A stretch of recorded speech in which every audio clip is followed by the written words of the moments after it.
Je n'aurais jamais cru que mon métier d'analyste financier chez Bellecour Finance se transformerait en cauchemar. Après 5 ans de loyauté absolue, j'étais devenu le bras droit de François Martel, directeur de notre agence lyonnaise. Nous formions une équipe solide, du moins c'est ce que je croyais. Les chiffres, les graphiques, les prévisions, c'était mon monde, ma zone de confort. Je maîtrisais l'art de transformer le chaos des données en stratégie cohérente pour nos clients. Ce lundi de septembre, la pluie battait contre les fenêtres de notre immeuble haussmannien. J'avais passé le week-end à finaliser un dossier crucial pour la société Lefebvre, un client qui représentait près de 30% de notre portefeuille. Mon rapport démontrait clairement qu'ils devaient reporter leur expansion à l'international. Les risques étaient trop élevés dans le contexte économique actuel. Mes analyses étaient irréfutables, mes modèles vérifiés 3 fois. « Thomas, tu as 1 minute ?» La voix de François m'a surpris alors que j'imprimais la dernière page. Dans son bureau, j'ai remarqué immédiatement son malaise. Il tripotait, son stylo Montblanc évitait mon regard. « J'ai relu ton rapport sur Lefebvre, a-t-il commencé. C'est solide, comme toujours. Mais... » Il a hésité, puis a poussé vers moi une chemise cartonnée. « Voici ce que nous allons présenter. » J'ai feuilleté le document, incrédule. C'était mon travail, mais complètement déformé. Les conclusions avaient été inversées, suggérant que l'expansion immédiate était non seulement possible, mais recommandée. Des données avaient été manipulées, des graphiques modifiés. « C'est une blague ?» Ma voix tremblait légèrement. « Écoute, Thomas, Lefebvre veut cette expansion, ils la veulent vraiment. Si nous ne les soutenons pas, ils trouveront une autre agence qui le fera. » J'ai secoué la tête. « François, c'est de la folie. Ces projections sont fausses. Si Lefebvre suit ce plan, il risque de la faillite dans moins de 2 ans. Parfois, notre métier exige de la flexibilité. » Son regard s'est durci. « Je te rappelle que nous sommes prestataires de conseil, pas décideurs. Ils paieront, ils décideront. Et quand tout s'effondrera? Quand des emplois seront perdus? Quand des familles entières seront touchées? Nous ne serons plus dans le tableau à ce moment-là. » Il a souri comme si cela réglait tout. D'ailleurs, Lefebvre a accepté d'augmenter nos honoraires de 40%. L'agence touchera une belle prime. Toi aussi. La nausée m'a envahi. 5 ans à bâtir ma réputation d'intégrité, balayée en un instant. Je ne peux pas cautionner ça, François. Son visage s'est fermé. C'est déjà fait. J'ai envoyé ce rapport à Lefebvre hier soir, avec ta signature. Le choc m'a cloué sur place. Tu as... Quoi? C'était nécessaire. La réunion est demain. Tu seras présent. Tu soutiendras ses conclusions et tu répondras aux questions avec enthousiasme. Ce n'était plus une demande, mais un ordre. En sortant de son bureau, j'ai croisé Claire du service juridique. Son regard fuyant m'a tout dit. Elle savait. Peut-être d'autres aussi. Étais-je le seul à trouver cela inacceptable? De retour à mon poste, j'ai fixé mon écran sans le voir. Mon téléphone a vibré. Un message de ma femme Élise. « N'oublie pas, dîner chez mes parents ce soir. Papa veut te parler de son investissement. » L'ironie était cruelle. Son père, un retraité de l'éducation nationale, m'avait toujours fait confiance pour ses placements. « Avec toi, je dors tranquille », me répétait-il souvent. J'ai fermé les yeux un instant. Demain, je devrais mentir. Mentir aux clients, mentir à mes collègues, me mentir à moi-même. Ou alors, j'ai ouvert mon tiroir, mon contrat de travail, mon code d'éthique professionnelle et cette lettre de félicitations reçue l'an dernier pour intégrité exceptionnelle. La pluie redoublait dehors comme un présage. J'avais jusqu'à demain pour décider qui j'étais vraiment. Cette nuit-là, le sommeil m'a fui. Allongé dans l'obscurité, j'écoutais la respiration paisible d'Élise à mes côtés, ignorante du tourment qui me dévorait. Le dîner chez ses parents avait été une épreuve. Sourire, parler placements sécurisés, entendre mon beau-père vanter ma droiture devant sa famille. « Un homme comme Thomas, ça ne court pas les rues », avait-il dit en levant son verre. À 6 heures, sans avoir fermé l'œil, j'étais déjà sous la douche. L'eau brûlante n'effaçait rien. Je me rasais quand Élise est apparue dans le miroir, encore ensommeillée. « Tu pars tôt ?» a-t-elle murmuré en m'enlaçant. « Tout va bien, tu étais distant hier soir. J'ai posé mon rasoir. Grosse journée, présentation importante. » Tu vas les éblouir, comme toujours. Sa confiance innocente était un coup de poignard supplémentaire. Le bureau était presque désert à mon arrivée. J'ai déposé ma veste, puis j'ai fait ce que je n'avais jamais osé auparavant. J'ai accédé au serveur sécurisé de François. Son mot de passe était ridiculement simple, le nom de son voilier suivi de l'année de son acquisition. 3 minutes plus tard, je découvrais l'ampleur du désastre. Lefebvre n'était pas un cas isolé. Depuis 2 ans, François modifiait systématiquement mes analyses pour plusieurs clients majeurs. Des recommandations d'investissement transformées, en leur opposé, des avertissements supprimés, des risques minimisés. Et les résultats commençaient à se manifester.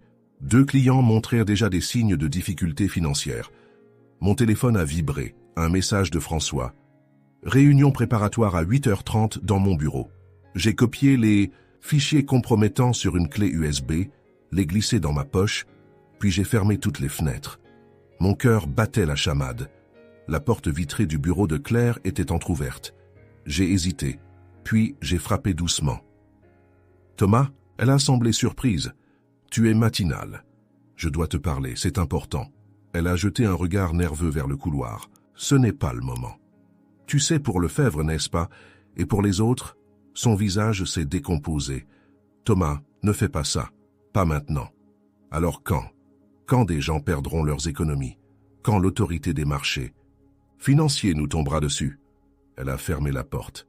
François m'a montré les documents hier. J'ai exprimé mes inquiétudes, mais quoi? Il m'a rappelé que j'étais sous période d'essai, que ma titularisation dépendait de mon esprit d'équipe. Elle a baissé les yeux. J'ai un crédit immobilier, Thomas. Je ne peux pas... J'ai compris. Claire n'était pas complice, juste piégée, comme tant d'autres peut-être. Et les autres services? Pascal en conformité? Aurélie en risque? Ils ne voient que les versions finales. François filtre tout. À 8h20, j'ai rejoint la salle de conférence, où la réunion avec Lefebvre était prévue. François discutait déjà avec Mathilde, notre directrice marketing. « Ah, Thomas !» Son enthousiasme sonnait faux. « Prêt pour notre grand moment? Lefebvre va adorer ta présentation. » J'ai soutenu son regard. « À propos de ça, François, j'ai quelques questions sur les chiffres. » Son sourire s'est figé. « Des détails de dernière minute? On peut voir ça rapidement. » Ce ne sont pas des détails. Ma voix était plus ferme que je ne l'aurais cru. C'est l'ensemble de l'analyse qui pose problème. Mathilde a senti la tension. « Je vais vérifier que tout est prêt dans la salle, » a-t-elle marmonné, avant de s'éclipser. François m'a attrapé par le bras, m'entraînant vers un coin. « Qu'est-ce que tu fabriques ?»« La vérité, François, je vais présenter la vérité aujourd'hui. »« C'est de la folie. Tu veux détruire l'agence, ton propre avenir. » « Je veux éviter une catastrophe. Pour Lefebvre, pour nous, pour tout le monde. » Son visage s'est empourpré. « Tu ne comprends rien aux affaires. Parfois, il faut savoir falsifier des données, tromper des clients, violer nos obligations légales. » Il a lâché mon bras, son regard devenu calculateur. « Tu as signé une clause de confidentialité. Si tu parles, je t'enterre sous les procédures. Tu ne retrouveras jamais de travail dans la finance. » Les portes de l'ascenseur se sont ouvertes. Monsieur Lefebvre et 2 de ses directeurs sont apparus. François a immédiatement retrouvé son sourire commercial. « Messieurs, bienvenue. Nous sommes ravis de vous recevoir. » Pendant qu'il les guidait vers la salle, j'ai croisé le regard de Claire, debout près de la photocopieuse. Elle a imperceptiblement hoché la tête. J'ai respiré profondément. Le moment de vérité approchait et je n'étais plus seul. Dans la salle de conférence, l'atmosphère était étouffante. Les dirigeants de Lefebvre s'étaient installés, carnets et tablettes ouverts devant eux. François orchestrait les présentations avec l'aisance d'un homme habitué à naviguer en eau, Troubles. Et voici Thomas Mercier, notre analyste principal qui a personnellement supervisé cette étude. Son regard appuyé vers moi était un avertissement silencieux. J'ai serré des mains, distribué des documents, ceux que j'avais préparés. Cette nuit, pas la version falsifiée de François. Mes doigts tremblaient légèrement. Le projecteur affichait mon premier graphique, un tableau comparatif qui, sans ambiguïté, montrait les dangers de l'expansion immédiate. François a froncé les sourcils, ne reconnaissant pas ces données. J'ai commencé avant qu'il puisse intervenir. « Messieurs, après analyse approfondie de votre situation financière et du marché international, ma conclusion est claire. L'expansion que vous envisagez représente un risque majeur dans les conditions actuelles. » Un silence pesant s'est installé. Monsieur Lefebvre, PDG vieillissant mais au regard perçant, a plissé les yeux. Ce n'est pas ce que suggère le rapport préliminaire que nous avons reçu hier. En effet, ai-je admis, sentant le regard incendiaire de François. Ce document contenait des erreurs substantielles que je me dois de corriger aujourd'hui. François s'est levé brusquement. Veuillez nous excuser un instant. Il m'a saisi par l'épaule. Thomas, un mot en privé. Non. Ma voix était calme, mais ferme. Ce que j'ai à dire concerne directement l'avenir de l'entreprise Lefebvre. Je préfère poursuivre. Monsieur Lefebvre a fait un geste apaisant. Laissez-le parler, Martel. Pendant 40 minutes, j'ai détaillé mes véritables analyses, expliquant chaque risque, chaque projection. J'ai montré comment une approche progressive, étalée sur 3 ans plutôt qu'une, offrait un équilibre optimal entre ambition et sécurité. François s'était rassis, livide, ses doigts pianotant frénétiquement sur son portable, probablement pour alerter la direction générale. À la fin, Monsieur Lefebvre s'est raclé la gorge. « Je vous remercie pour cette franchise, Monsieur Mercier. C'est rafraîchissant, bien que perturbant. » Il s'est tourné vers François. « J'aimerais comprendre pourquoi ces 2 analyses diffèrent à ce point. » François a tenté une défense désespérée. Des ajustements mineurs pour rendre le rapport plus digeste. La stratégie fondamentale reste la même. Mineur? J'ai projeté les 2 versions côte à côte. Ces changements transforment complètement les recommandations, Monsieur Lefebvre. La porte s'est ouverte. Claire est entrée, suivie par notre directeur général Philippe Davert, un homme habituellement confiné à notre siège parisien. Son visage austère ne trahissait aucune émotion. « Messieurs de Lefebvre, je vous présente mes excuses pour cette situation, a-t-il commencé. Nous allons éclaircir tout cela immédiatement. » François s'est détendu, visiblement, pensant avoir trouvé son sauveur. « Thomas, a continué Davert, Claire vient de me montrer des documents troublants. Pourriez-vous m'expliquer pourquoi vous accusez M. Martel de falsification ?» Le piège se refermait, mais pas comme je l'avais anticipé. Claire m'a lancé un regard d'avertissement. J'ai sorti ma clé USB. Tous les éléments sont ici, monsieur. Les versions originales, les modifications, les dates d'accès au serveur. François a systématiquement altéré mes analyses pour plusieurs clients majeurs. Ces 2 dernières années, Monsieur Lefebvre s'est levé. Je crois que nous devrions vous laisser régler vos affaires internes. Notre confiance a été sérieusement ébranlée. Un instant, a interrompu Claire, me surprenant. Elle a déposé un dossier devant Monsieur Lefebvre. Ceci est la copie certifiée des analyses originales de Thomas, datée et archivée dans notre système juridique. J'ai aussi documenté les interventions de Monsieur Martel sur ces fichiers. Un murmure a parcouru la salle. François a pâli davantage. « Vous étiez au courant ?» a-t-il balbutié vers Claire. « Je suis juriste d'entreprise. Mon devoir est envers la légalité, pas la hiérarchie. » Davert a consulté rapidement les documents. Son expression s'est durcie. « Monsieur Lefebvre, je vous propose de reporter cette réunion à demain. Entre-temps, je vous garantis que nous prendrons toutes les mesures nécessaires. » Après leur départ, un silence glacial s'est installé. François a été le premier à le briser. « C'est un coup monté. Thomas cherche ma place depuis des mois. » Davert l'a ignoré. « Dans mon bureau, tous les 3. » Il s'est tourné vers moi. « Vous jouez un jeu dangereux, Mercier. » En le suivant, j'ai croisé les regards de mes collègues dans l'open space, certains confus, d'autres fuyants. Mathilde m'a adressé un hochement de tête presque imperceptible. Dans le bureau de Davert, les masques sont tombés. « Thomas, vous réalisez que vous venez potentiellement de nous faire perdre notre plus gros client ?» Sa voix était étrangement calme. « J'ai empêché notre plus gros client de se ruiner en suivant nos conseils falsifiés. » Il a pincé l'arête de son nez. « La direction générale était-elle informée de ces ajustements, François ?» Le silence de mon supérieur était éloquent. « Je vois, » a murmuré Davert. « Claire, quelles sont nos options légales ?» Elle a hésité. « Si nous signalons nous-mêmes ces irrégularités à l'AMF, en démontrant qu'il s'agissait d'actions isolées, nous pourrions limiter les dégâts. Sinon, la silhouette de mon beau-père s'est imposée dans mon esprit. Ses économies, sa confiance. Combien d'autres comme lui pourraient souffrir si nous continuions ce jeu de mensonges? Il y a une autre option, ai-je dit doucement. Une route incertaine s'ouvrait devant moi avec son lot de risques et de promesses. Nous pouvons changer notre façon de travailler, radicalement. Les jours qui suivirent furent un tourbillon, de réunions à huis clos, d'appels avec le siège parisien et d'interrogatoires menés par un cabinet d'audit externe. François avait été suspendu provisoirement, en attendant les conclusions de l'enquête. Moi, j'évoluais dans un étrange entre-deux. Ni héros, ni paria, mais observé par tous. Les collègues me saluaient dans les couloirs avec un mélange de respect et d'appréhension, comme si j'étais devenu radioactif. Ma proposition à Davert avait été simple mais audacieuse. Restructurer entièrement notre approche client, en instaurant un système de double vérification pour chaque analyse importante et en créant un comité d'éthique indépendant. Transparence. Total, avais-je plaidé. C'est notre seule chance de regagner la confiance perdue. Ce matin-là, j'attendais dans la cafétéria quand Claire m'a rejoint, 2 expressos à la main. « Tu as une tête à faire peur », a-t-elle remarqué en me tendant une tasse. Je n'ai pas beaucoup dormi, c'était un euphémisme. Élise commençait à s'inquiéter de mes insomnies, de mes réponses évasives. « Lefebvre a appelé », a annoncé Claire en baissant la voix. « Ils veulent te voir. Toi spécifiquement, pas la direction. » J'ai failli renverser mon café. Quand ? Cet après-midi. Davert est furieux, mais il ne peut pas refuser.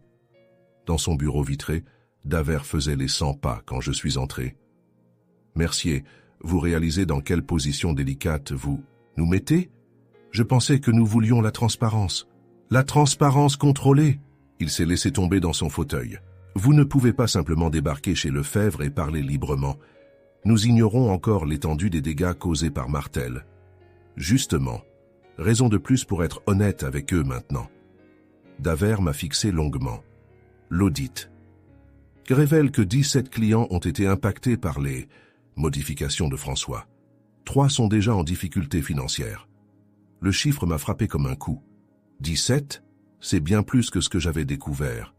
François avait une équipe, des analystes juniors manipulés ou complices. Nous les identifions actuellement. Il a poussé un dossier vers moi. Votre réunion avec Lefebvre n'est pas une visite de courtoisie, Mercier, c'est un test. Si vous échouez, notre cabinet pourrait faire face à des poursuites en cascade. J'ai parcouru le document, un script préparé par les juristes du siège. Des phrases aseptisées, des semi-aveux noyés dans le jargon corporatif. Je ne peux pas leur dire ça. C'est pourtant ce que vous direz. Son ton s'était durci. Ou vous rejoindrez François dans la catégorie des ex-employés. En sortant, j'ai croisé Mathilde, qui m'a attiré dans un coin désert. « Thomas, fais attention. Davert n'est pas aussi propre qu'il veut le faire croire. Que veux-tu dire ?» Il savait pour certains dossiers, pas tous, mais assez pour être complice. Elle a vérifié que personne n'écoutait. Il y a 2 ans, j'ai surpris une conversation entre lui et François. Il parlait de massage cosmétique sur les rapports Villemain. Mon estomac s'est noué. Villemain était l'un des clients en difficulté aujourd'hui. Tu en as parlé aux auditeurs ? Ils ne m'ont pas encore interrogé. Et franchement, j'hésite. C'est ma parole contre celle d'un directeur général. Dans le taxi qui me conduisait au bureau de Lefebvre, ces révélations tournaient dans ma tête. Le dossier des juristes pesait dans ma mallette comme une pierre. Mon téléphone a sonné. Élise. « Thomas, tout va bien ? Papa vient d'appeler. Il a entendu des rumeurs sur ton bureau. Quelque chose à propos d'une fraude. » J'ai fermé les yeux. Bien sûr, la nouvelle commençait à se répandre. Lyon restait une petite ville pour le monde financier. Je t'expliquerai ce soir, je te promets. Tu me fais peur, Thomas. Tout ira bien. Mais en raccrochant, je n'en étais plus si sûr. Le taxi s'est arrêté devant l'imposant siège de Lefebvre, vert et acier, symbole de leur puissance économique dans la région. À la réception, on m'a conduit directement à la salle du conseil. Monsieur Lefebvre m'attendait, entouré non pas de 2 mais de 6 personnes, dont un homme que j'ai immédiatement identifié comme leur avocat. « Monsieur Mercier », a commencé Lefebvre, « nous sommes impatients d'entendre votre version des faits. La vraie, cette fois. » J'ai posé ma mallette sur la table, l'ai ouverte lentement. Le dossier préparé était là, avec ses demi-vérités et ses formulations ambiguës. Tout ce que j'avais à faire était de lire ce texte, de jouer le jeu, de sauver peut-être ma carrière. Au lieu de cela, j'ai sorti mon propre dossier, celui que j'avais préparé toute la nuit. Ceci, ai-je déclaré en distribuant mon document, est l'intégralité de ce que nous savons à ce jour. Les clients concernés, l'ampleur des manipulations et les risques encourus pour chacun. Le silence s'est abattu sur la salle. L'avocat de Lefebvre a feuilleté rapidement le dossier, ses sourcils se haussant à mesure qu'il découvrait son contenu. Ces informations sont confidentielles, a-t-il finalement dit. Vous n'avez pas l'autorisation de les partager. Je suis analyste financier, pas espion. J'ai soutenu son regard. Mon obligation légale et morale est envers la vérité des chiffres. Et la vérité, messieurs, c'est que votre entreprise a été délibérément mal conseillée. Monsieur Lefebvre a pris le dossier des mains de son avocat. Pendant qu'il lisait, j'ai poursuivi. Votre plan d'expansion tel qu'initialement conçu vous aurait mené droit vers une crise de liquidité au second trimestre.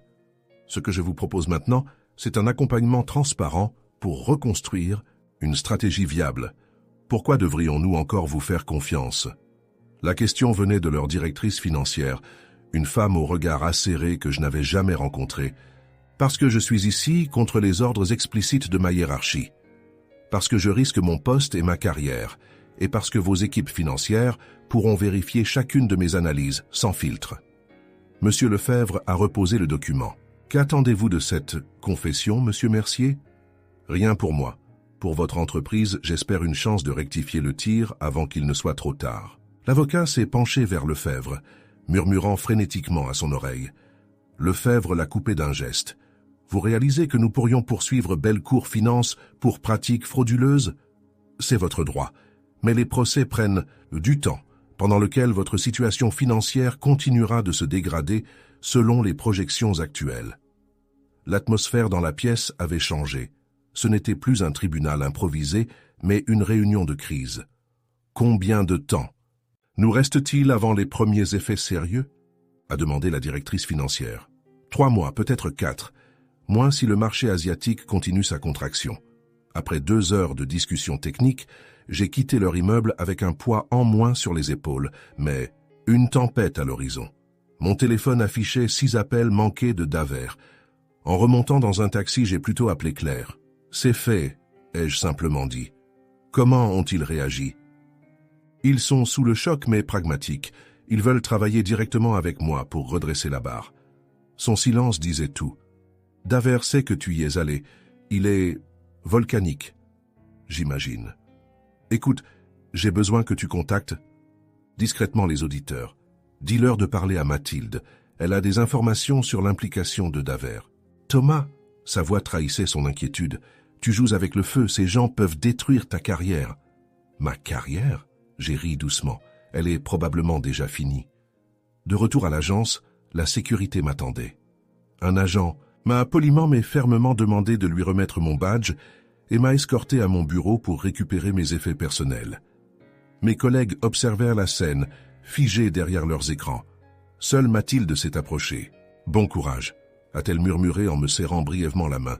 « Je témoignerai. » Dans le hall, Daver m'attendait, le visage fermé. Suspension administrative immédiate, en attendant une probable procédure de licenciement pour faute grave. Il m'a tendu une enveloppe. Vous avez violé votre contrat de confidentialité, compromis notre position juridique et agi directement contre les intérêts de cette entreprise. J'ai agi contre les intérêts de la fraude, pas de l'entreprise. Ses yeux ont étincelé de colère. Vous êtes naïf, Mercier. Vous pensez être un héros? Demain, personne ne s'en souviendra. Mais votre carrière sera détruite. Aucune maison sérieuse ne vous engagera. Dehors, le crépuscule teintait Lyon d'orange et de pourpre. J'ai marché longtemps, sans destination précise, assimilant ce qui venait de se passer. Mon téléphone vibrait sans cesse. Élise, probablement inquiète. Comment lui expliquer? Comment lui dire que j'avais peut-être sacrifié notre sécurité financière, tous nos projets? Je me suis finalement assis sur un banc face au Rhône. L'enveloppe de Daver contenait une mise en demeure glaciale et un chèque correspondant à mon dernier mois de salaire. C'était donc fini. 5 ans de ma vie professionnelle effacés en un jour. Un message de Claire a illuminé mon écran. L'AMF a été officiellement saisie. Les auditeurs veulent te voir demain à 9 heures. Tiens bon. J'ai enfin rappelé Élise. Au bout de 3 sonneries, j'ai failli raccrocher, puis sa voix inquiète a résonné. Thomas, enfin, que se passe-t-il? J'ai perdu mon travail aujourd'hui. Les mots semblaient étranges, comme appartenant à quelqu'un d'autre. Quoi, comment ça? C'est compliqué, je t'expliquerai tout à la maison, mais il faut que tu saches que ça risque d'être difficile pendant un moment. Le silence qui a suivi m'a fait craindre le pire. Thomas, mon père vient de m'appeler. Il m'a tout raconté. Enfin, ce qu'il en sait par ses contacts. Sa voix s'est adoucie. Il dit que tu as fait ce qu'il fallait, que tu as protégé tes clients. Quelque chose s'est dénoué en moi. Je ne sais pas si c'était la bonne décision, Élise. Je ne sais même pas si nous pourrons payer le loyer le mois prochain. Rentre à la maison, a-t-elle simplement dit. On affrontera ça ensemble. En raccrochant, j'ai remarqué un homme en costume qui s'approchait de mon banc. Grand, mince, cheveux poivre et sel, il semblait étrangement familier. « Thomas Mercier » a-t-il demandé. J'ai acquiescé, méfiant. Henri Delorme, autorité des marchés financiers. Il m'a tendu une carte de visite officielle. Je crois que nous avons beaucoup à nous dire. Les semaines suivantes se déroulèrent dans une brume de dépositions, d'interrogatoires et d'audiences préliminaires. L'enquête de l'AMF avait pris une ampleur inattendue, remontant le fil des manipulations bien au-delà de François et Daver. Un réseau de complicité s'était tissé entre plusieurs cabinets financiers lyonnais, échangeant des faveurs, maquillant mutuellement leurs analyses, pour satisfaire des clients toujours plus exigeants. Chaque matin, je me préparais méticuleusement, comme pour aller au bureau, sauf que mon bureau était désormais tantôt une salle d'audition austère, tantôt un cabinet d'avocats aux meubles imposants. Ma routine, ce rempart contre l'incertitude. Élise m'observait sans rien dire, préparant mon café exactement comme avant, m'embrassant sur le front avant que je ne parte. Ce jour-là, Delorme m'avait convoqué dans un café discret du Vieux. Lyon, loin des regards indiscrets. Je l'avais trouvé feuilletant Le Monde, un double expresso refroidissant devant lui. « Votre témoignage a ouvert une véritable boîte de Pandore, Mercier », a-t-il attaqué sans préambule. Nous avons découvert des irrégularités similaires dans 3 autres établissements. C'est systémique. J'ai remué mon café, soudain épuisé. Était-ce vraiment une surprise? Les pressions sur les analystes sont énormes. Non, pas une surprise. Mais avoir un témoin de votre calibre prêt à parler, ça, c'est rare. Il a replié son journal. Le procureur financier veut vous voir. L'affaire pourrait devenir pénale. Le mot m'a glacé. Pénale? Pour qui? François, certainement. Daver, probablement. D'autres, peut-être.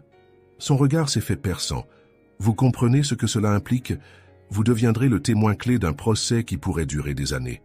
J'ai contemplé les passants à travers la vitre, ces anonymes avec leurs vies ordonnées, leurs certitudes. Et ma carrière, pendant ce temps? Delorme a haussé les épaules. Officiellement, je ne peux rien vous promettre. Officieusement. Il a glissé une carte de visite sous ma soucoupe. Un ami au Crédit Mutuel cherche justement quelqu'un pour restructurer leur département d'analyse. Quelqu'un d'intègre, précise-t-il. De retour à l'appartement, j'ai trouvé Élise en pleine conversation téléphonique, son visage inhabituellement animé. Elle a raccroché en me voyant. C'était l'agence immobilière, a-t-elle annoncé. Les propriétaires acceptent de suspendre notre loyer pendant 3 mois, le temps que notre situation se stabilise. Je suis resté interdit. Comment as-tu?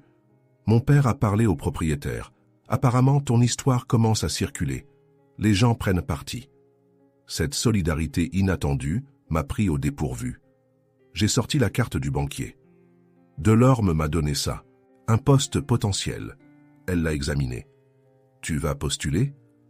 Je ne sais pas. Est-ce que je veux encore travailler dans ce milieu? Est-ce que je peux seulement faire confiance à qui que ce soit? Son regard s'est adouci. Tu ne peux pas abandonner? Maintenant, Thomas, pas après avoir sacrifié tant pour tes principes. Elle a posé sa main sur la mienne. Si tous les gens honnêtes quittent la finance, qui restera pour la changer? Cette nuit-là, pour la première fois depuis des semaines, j'ai dormi profondément. Le lendemain matin, Claire m'a rejoint au parc de la Tête d'Or, notre point de rendez-vous devenu habituel. Elle aussi avait démissionné, refusant de continuer, sous la nouvelle direction temporaire installée par le siège. Les auditeurs ont terminé leur rapport préliminaire, m'a-t-elle annoncé. 19 clients impactés, dont 3 au bord de la faillite. Des pertes estimées à près de 30 millions d'euros. Le chiffre m'a donné le vertige. Et les responsabilités? François est clairement désigné comme l'architecte du système, Daver comme complice actif. Mais ils ont aussi identifié une culture d'entreprise délétère qui a permis ces dérives. Elle a hésité. Ton nom apparaît aussi, Thomas. J'ai tressailli. Comment ça? Comme le seul à avoir tenté d'alerter, mais aussi comme celui qui aurait dû voir les signes plus tôt, étant donné ta position. Cette critique m'a atteint plus profondément que je ne l'aurais cru. N'avais-je pas, par mon silence initial, ma loyauté mal placée, contribué au problème? Combien de signaux avais-je ignorés au fil des années? Nous avons marché en silence le long du lac artificiel, observant les familles du dimanche, leurs préoccupations si éloignées des nôtres. « Que vas-tu faire maintenant ?» ai-je finalement demandé. « J'ai un entretien chez un avocat spécialisé, en droit financier, et toi, cette piste au Crédit Mutuel. J'y vais demain. » J'ai inspiré profondément. Si je suis pris, j'ai une condition non négociable à poser. Son regard interrogateur m'a poussé à poursuivre. Un département d'éthique indépendant avec un vrai pouvoir de veto. Elle a souri. Ils n'accepteront jamais. Alors je continuerai à chercher. Quelqu'un finira par accepter. 3 jours plus tard, le directeur régional du Crédit Mutuel m'a reçu pour un second entretien. Son bureau spacieux offrait une vue imprenable sur la Saône. Il a écouté ma proposition sans m'interrompre, son visage indéchiffrable. « Ce que vous demandez va à l'encontre de décennies de pratiques bancaires, Monsieur Mercier. C'est justement le problème, monsieur. » Il a tapoté son stylo contre son bureau. « Et vous pensez que ce comité d'éthique empêcherait les dérives que vous avez constatées chez Bellecour? Pas à lui seul. Mais couplé à une refonte des processus de validation et à une vraie protection des lanceurs d'alerte, oui, je le crois. » Il s'est levé, s'approchant de la baie vitrée. L'affaire Bellecour fait beaucoup de bruit. La confiance du public est ébranlée. Peut-être est-ce le moment pour une approche différente. Mon cœur s'est accéléré. Est-ce un oui? C'est un travaillons ensemble sur cette proposition. Il s'est retourné, me tendant la main. Nous avons besoin de gens comme vous, Mercier. Des gens prêts à défendre leurs convictions, même quand c'est difficile. Surtout quand c'est difficile. En rentrant ce soir-là, j'ai croisé mon reflet dans une vitrine. J'avais changé. Les cernes sous mes yeux témoignaient des nuits sans sommeil, mais mon regard avait gagné en détermination. Ce n'était qu'un début, bien sûr. Un petit pas vers une transformation qui prendrait des années, voire des décennies. Devant notre immeuble, Élise m'attendait, son sourire illuminant la rue grise d'automne. Elle n'a pas eu besoin de mots pour comprendre. Mon expression lui disait tout. « On y va ?» a-t-elle demandé simplement. J'ai pris sa main, et ensemble, nous avons franchi le seuil de cette nouvelle vie, une vie que je n'aurais jamais imaginée, quelques mois plus tôt, quand j'alignais docilement des chiffres dans des tableaux sans me poser de questions. Une vie incertaine, peut-être plus difficile, mais indubitablement plus vraie. Le chemin serait long, mais pour la première fois, depuis que tout avait commencé, je regardais vers l'avenir sans crainte.